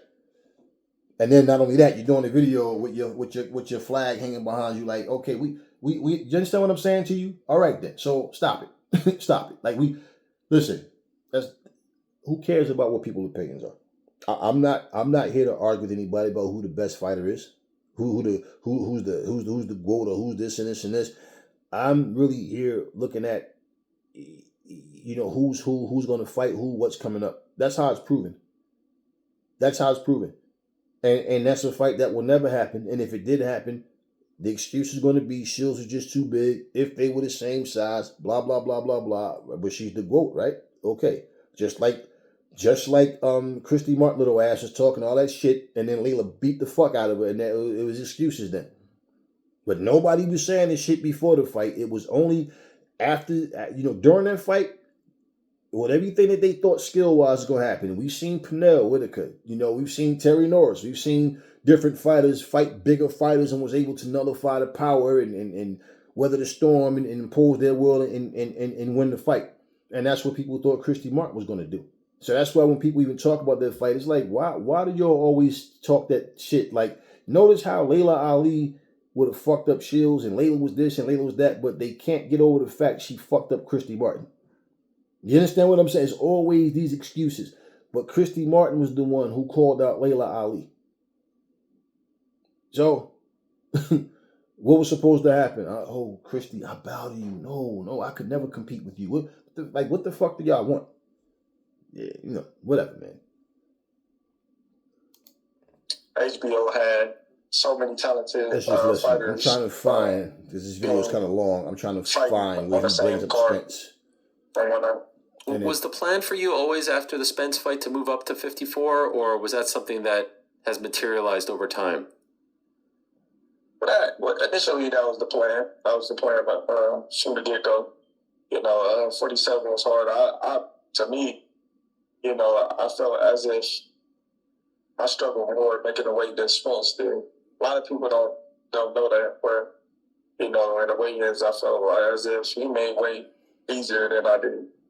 And it seemed like everyone thought that, the rematch would happen right away because of the rematch clause. From your perspective, why didn't it happen? I really can't say. I didn't hear anything from Team Spence or his handlers after the fight. So, everything just kind of went cold turkey. Are you annoyed, or for lack of a better word, I don't know, just kind of frustrated that it's been a year between fights, or is that what you wanted? Did you want to take a year off after that last fight? Yeah, I was a little frustrated at first, but at the same time, there's nothing I can do. we was contracted to do a rematch, and we had so many months to get the rematch done, and if we didn't get it done in a amount of time, that the contract would be voided. So being that we wasn't able to get in touch with anybody or talk to anybody about the rematch, we just had to wait till the time came to where we can go and do our own thing.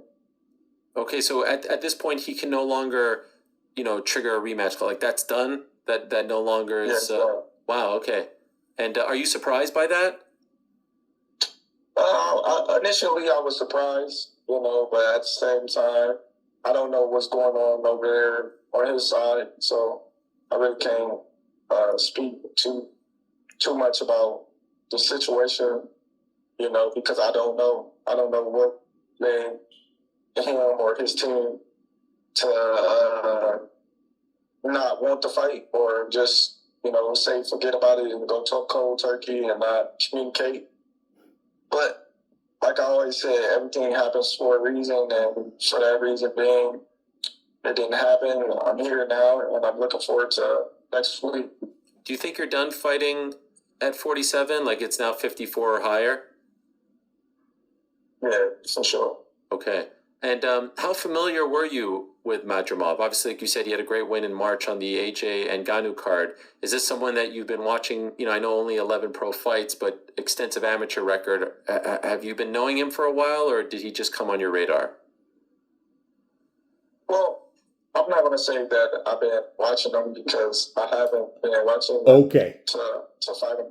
To say, did I know who he was? Yes, I did know who he was, because I actually visited Uzbekistan before, a few years ago. And so you knew who he was, but wasn't watching him. Okay. Treated me with the utmost respect. Because Uzbekistan is a... Okay. So bottom line, that's enough. Yeah, and this is just one of several videos where he mentioned how Spence just didn't exercise the rematch clause. Where he literally said those words, he just never exercised the rematch clause. So my question to all of you that's telling everybody, okay, on your channels, what happened? How the fuck could you know when Spence does it, when Crawford doesn't even know what happened?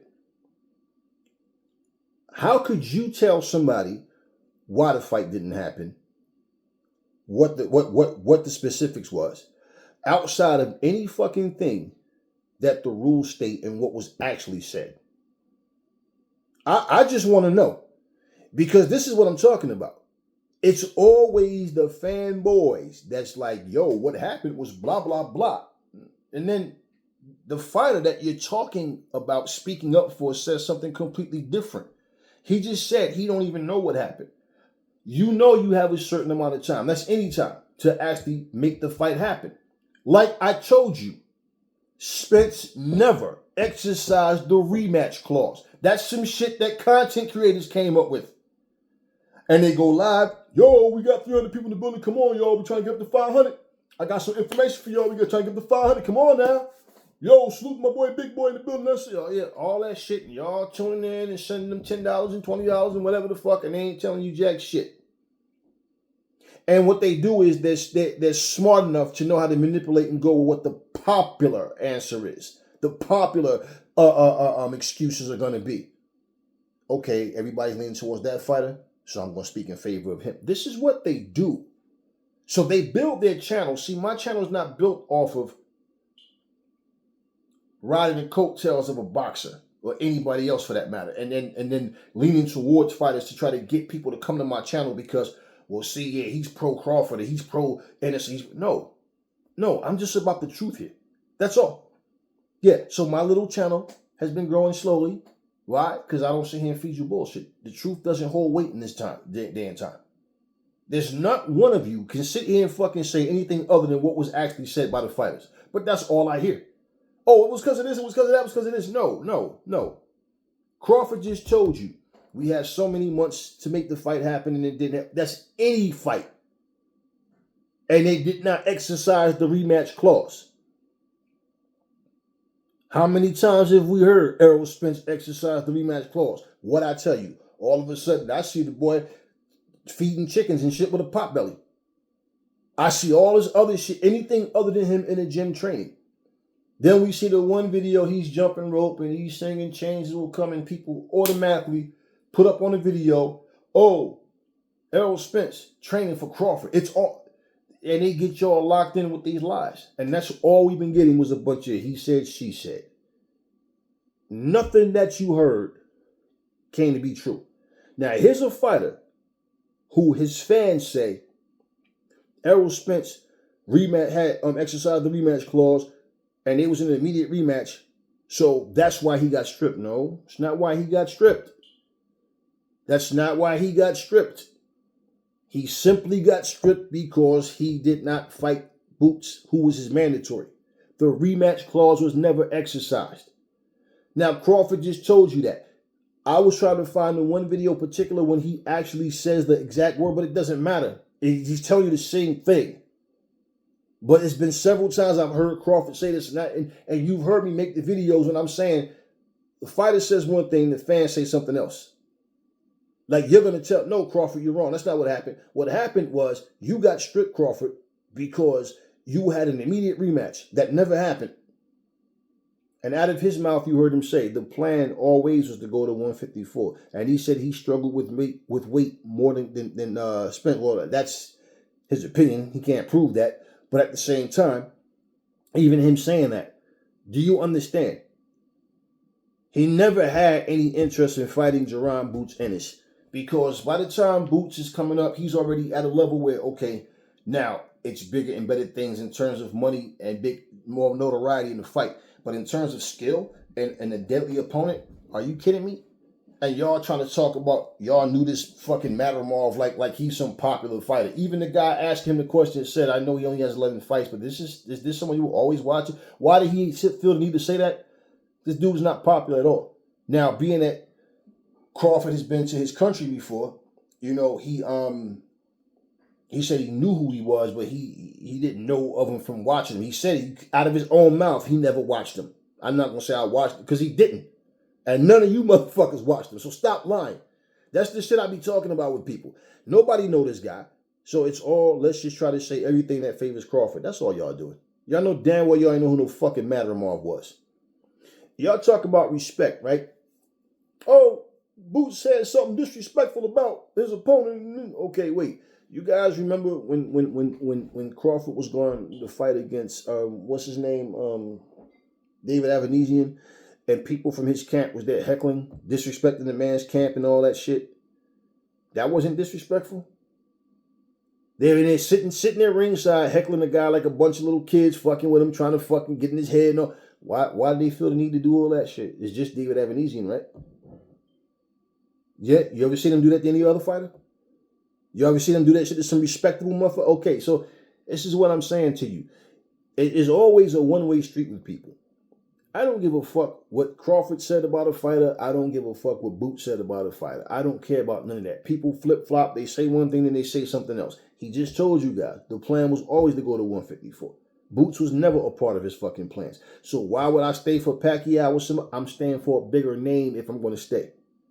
What don't y'all understand about that, man? Y'all think that somebody just say, I want to fight. Fuck it.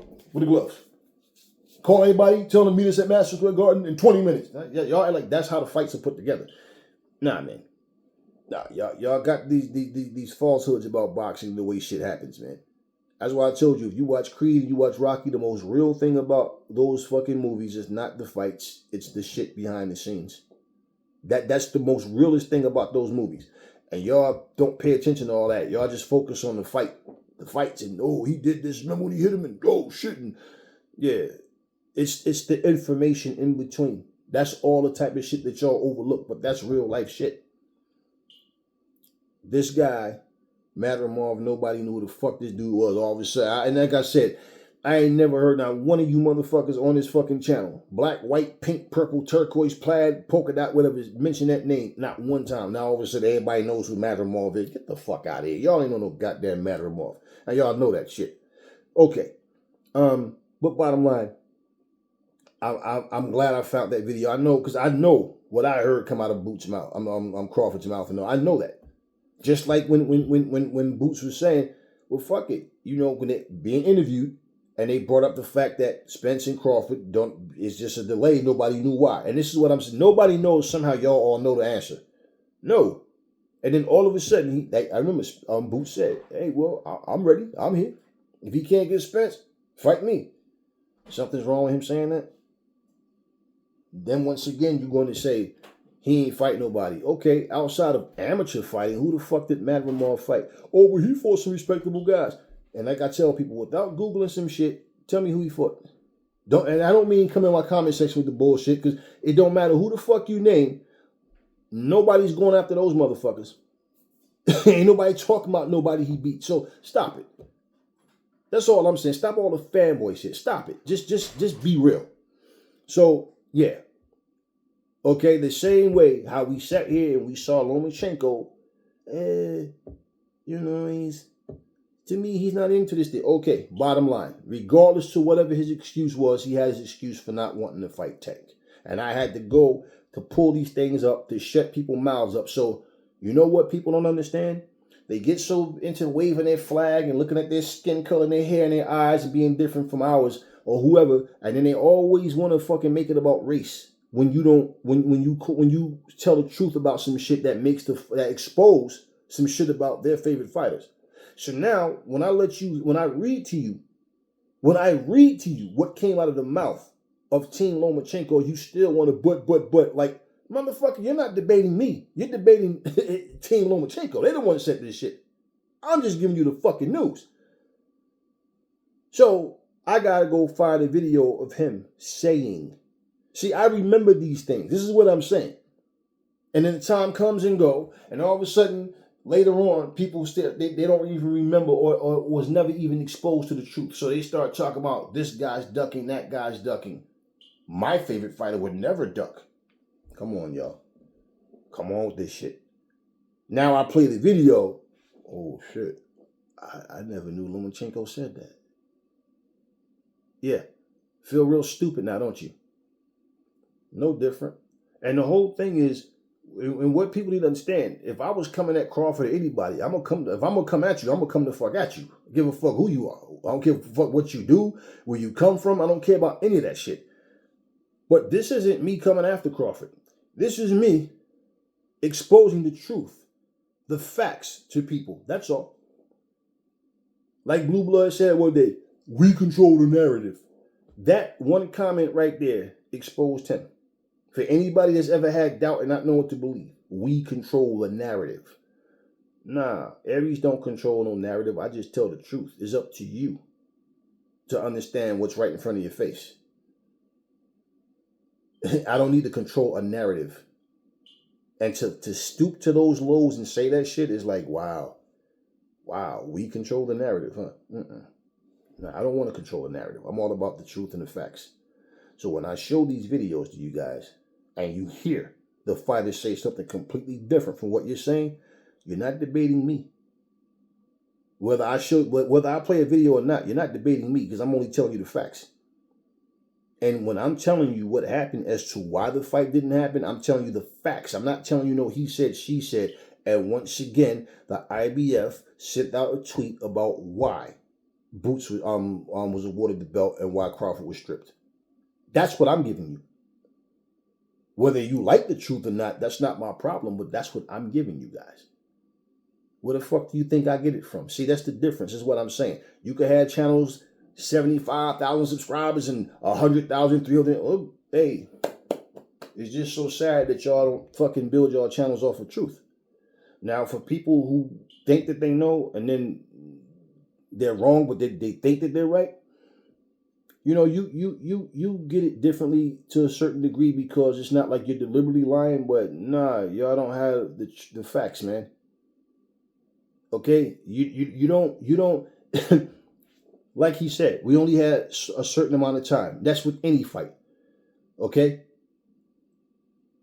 For them to strip Boots, Crawford, and say, okay, we're awarding Boots the belt, It's simply because he did not fight him. And this is why I said in the video, for a prior video, when I said Crawford's team, if he cared about that belt, they would have reached out and said, listen, to the IBF, we're trying to get in touch with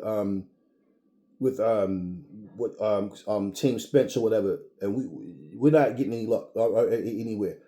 I want this IBF fight. Could y'all try to reach out to try to make anything? Because I want to fight the rematch, and if Spencer's not going to fight the rematch, right? Cool, no problem. Then I'll go on and fight Boots. So could y'all help us so we can make something happen? I don't want to sit around and wait. I said that. But what did Crawford just say when he asked, did you kind of want to take a year off? Well, yeah, okay. See, this is what I'm saying. Y'all hear things, but you still say something different or try to make it mean something different. So guess what? Okay. There was a time when Crawford said there really was no need for no rematch, but he was going to do it. And Crawford fans was even saying there was no need for no rematch because the same shit going to happen. He might kill him next time, right? Ha, ha, ha, LOL. He destroyed that boy. Ha, ha, all this shit, right? Okay. The whole argument then was Crawford don't have to accept his terms at 154. He's the one that won the fight. True. And the only fucking thing that people was pointing a finger at with Crawford was because Crawford was the one that said, oh, it could definitely happen at 154. It's no problem. I mean, yeah, we know. And everybody knows he said that shit. So bottom line, that was really it. But guess what? They never, ever, ever exercised the rematch clause. So for every channel that lied to y'all and put up in their thumbnail, Errol Spence exercised his rematch clause, it never happened, and Crawford told you that. So is Crawford lying now? And all these other channels are telling the truth, yet they don't have any information?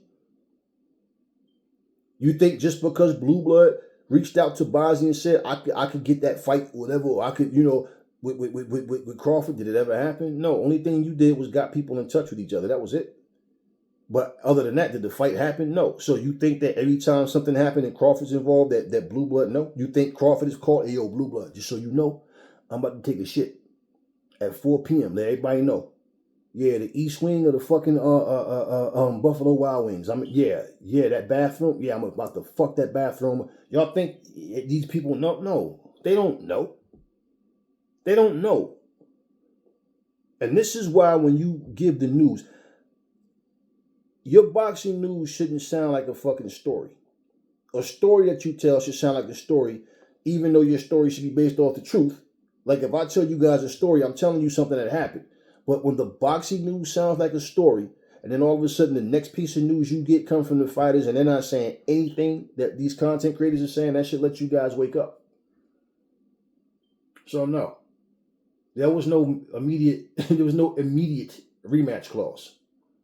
They were contracted. It was contracted, okay, that yes, you have the rematch, that you have to sign it within a certain amount of time. Do you understand what I'm saying? And Spence never did. That's the point. So it's not like you have to do it. That's a 2-fight deal. Do you understand what I'm saying? That's a 2-fight deal where you have to. That's the example I gave to you earlier in terms of, okay, the rematch clause is there, but it's up to the loser to exercise it. That's what they had. That's all. There was no immediate rematch clause. Okay? A 2-fight deal means I can't fight. That's in the contract. Whatever the stipulations are, I can't fight anybody else. I have to fight that person next. Now, injuries or something happen might postpone the fight, but other than that, no, I can't just go fight somebody else. This person can't, because especially like you gotta understand the networks are involved, all this kind of different shit, different platforms. They want their money. They want to make this shit happen. They're not. You understand what I'm saying to you? These investors, these people, they want this shit to happen. So they're not sitting up, oh, go take your time and do whatever you want. So once again, when you hear an immediate rematch being clause, people use that term. They put the word clause in there. But all it is, in that sense of, okay, boom, I lost, no problem. Guess what? Dude already signed the rematch already. So you hear the term immediate rematch. But they say immediate rematch clause The clause had nothing to, well, the clause was there, but immediate is like, that is just how soon you sign it. Immediate rematch clause in terms of a 2-fight deal. Okay, yeah, so we gonna fight in case that person loses, whoever lose, you know, the rematch clause is not about a rematch clause. This is a 2-fight deal. But again, bam, right away, let's make it happen. Do you understand what I'm saying? You have, even to say we have a certain amount of time, because the paperwork is already done. Do you understand what I'm saying? So to say the immediate rematch clause is why the fight didn't happen. The fight never happened. So there was no immediate rematch clause, or there would have been lawsuits, because Spence could have said, yo, what are you doing? Well, how's Spence going to do that when Spence wasn't ready? So that's what I'm saying. If Crawford really wanted to keep busy, Crawford himself would have did whatever he had to do to make sure he knows what's going on with him and Spence. And according to both of them, they got each other's numbers. So at the end of the fucking day, though, what I'm saying is he got stripped by the IBF simply because he didn't fight Boots. You understand what I'm saying? And he told you out of his own mouth he don't know what happened. He don't know why Spence and them didn't sign a rematch. So am I telling you that, or did Crawford just tell you that? So if Crawford doesn't know why he didn't, how the fuck do you know why he didn't? And I never told you why Spence didn't do it. We do know that he went and got the cataract surgery, and we know that he said the week of the fight he had got an injection in his side or something. He got cleared the week of the fight. So bottom line, that's when people start going, oh, now all of a sudden Spence making excuses and blah blah blah and all this and that and whatever. See, it's what I'm saying, y'all. Look, as a content creator, when we do this shit, especially when it's an ongoing story, you're not going to remember every word that was said and every detail, but there's always a time when somebody's going to say, nah, that's not what happened. This is what happened. You know, I could just go, all right, whatever. But he's like, nah, family, I know what happened. I remember. Now I'm about to show you.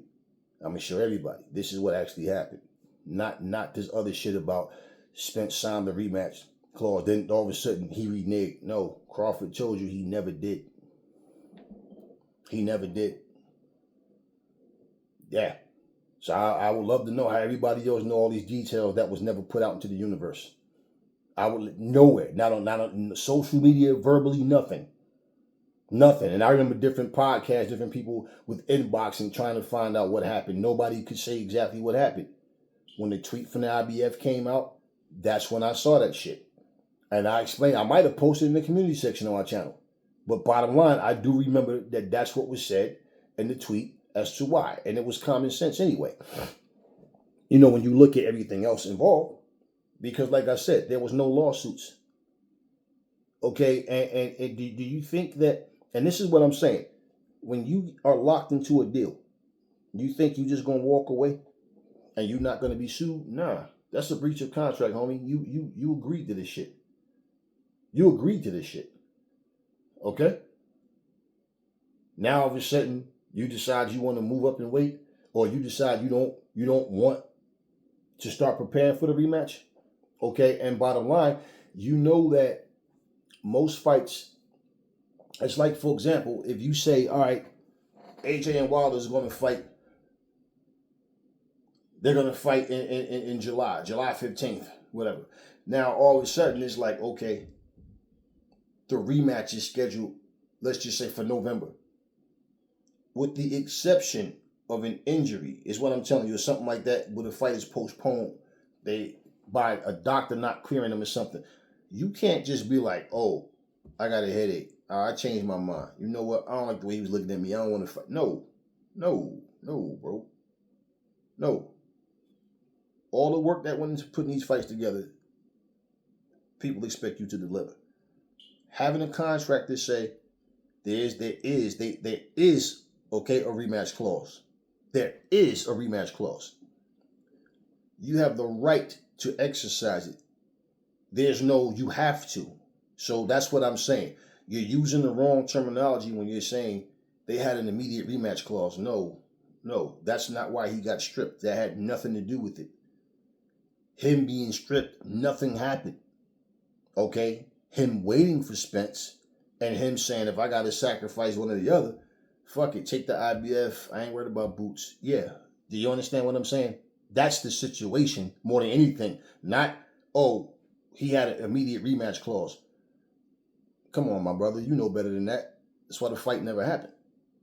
You understand what I'm saying? It never happened. And if they was locked in, you don't think Spence and them would have been like, yo, lawsuit. I mean, Crawford and them would have, okay. No, there was no, he wasn't obligated. It was the option is there. Do you want it or not? That's how that goes. Being locked into 2 fights, that's something completely different. So no, that's the wrong terminology. And I hear people say that shit all the time. Oh, yo, immediate rematch. No, there was no immediate rematch clause, man. An immediate rematch clause is something that's already etched in stone. You know that whoever loses is going to exercise the rematch, or if the fight ends up in a draw, both fighters are going to exercise the rematch clause because that's what you agreed to. Okay, bottom line, there'll be lawsuits if any one of you try to breach. Come on, y'all, that's simple. That's elementary shit right there. We already know that. That's why every time I hear people say that, I just kind of shake my head because I'm like, why do people keep saying this shit, man?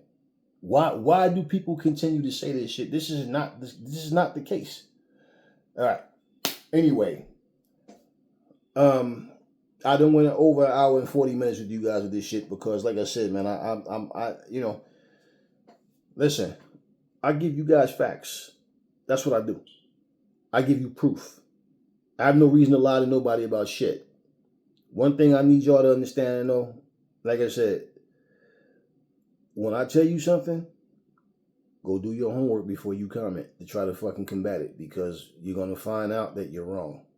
If I'm wrong about something, I'll tell you, oh yeah, or slip of the tongue, I meant to say one thing and said something else type of shit. But like, it's never no thing where I'm going to give you news or something in detail and I don't know the story. No, I can't do that. If I don't know, I'll tell you I'm not sure, but this is what I heard and there's not so much I can say about it. Do you understand what I'm saying? But for some shit like this, no.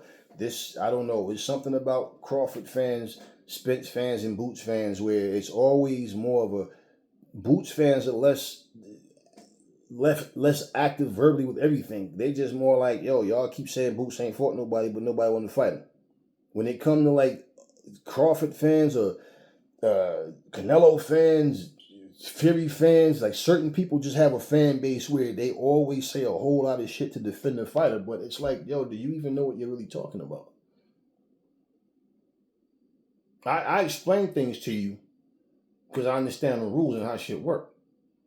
Now, as far as dirty tactics go, we don't know all the details of who did what and why something was said, or you understand what I mean? Because a lot of people thought they was just trying to force a fight between Boots and Crawford. Like, this is the only way they're going to get them to fight. The fight still never happened. So even stripping Crawford, well, okay, he no longer has our belt. Let him go on up. And I just read to you, he still hold 3 fucking belts in the fucking welterweight division. And you just heard him say the whole idea was to go up. You are only holding a spot because you're paying sanctioning fees. So even though you said the idea was to leave 147 and go to 154, why are you still paying sanctioning fees? You still hold 3 titles at 147. Yeah. So this is what I'm saying. And when I bring these facts to y'all, y'all still like, yeah, but what about when such and I don't give a fuck about when such and such and this shit. Let's deal with every situation. Now, when it's time to play connect the dots, we will. This isn't a connect the dots situation. This is just me telling you the facts about what's going on. If I tell you that Terrence Crawford is holding 3 belts at 147, I'm not imagining this shit. It's because I'm pulling this shit up and I see it. And this is what I'm saying. So when I ask you that question, why do you think he's still holding 3 belts at 147, still paying sanctioning fees, yet he's no longer campaigning at 147? He hasn't had a fight at 154 yet. And it's possible he can lose, right? So then he can go back down and still have that, okay, I still have real estate here. But should he win this fight, and especially win and feel comfortable, I can handle 154. That's when, okay, boop.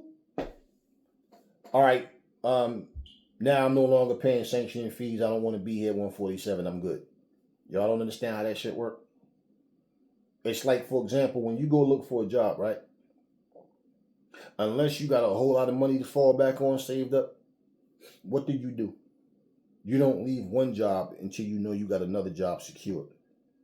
You had that interview, they tell you, okay, this and that and whatever, and they give you a start date when you're ready to, that's when you, whether you do the 2 weeks notice or whether you just say, fuck y'all, I'm done, however it is, you make sure you secured that spot. That's all Terrence Crawford and any other fighter's doing when they go up in weight but still have real estate at that weight class that they just left. That's all it is. That's all that is. And every fighter doesn't do that. You understand what I mean? Every fighter doesn't get that type of privilege where they can even do that. Certain fighters depends on your star power. Yeah, you know what I'm saying? Listen, y'all, it is what it is. But yeah, like I said, I'm just here to give you guys the truth and the facts. I'm not here to play favorites with anybody. It's like all the race fans felt some kind of way about me ripping Lomachenko. Hey, guess what? It ain't gonna be the last time. He do some other dumb shit, I'll rip his ass again. I don't care if it's Crawford. I don't care if it's Boots. I don't care if it's AJ. I don't give a fuck who it is.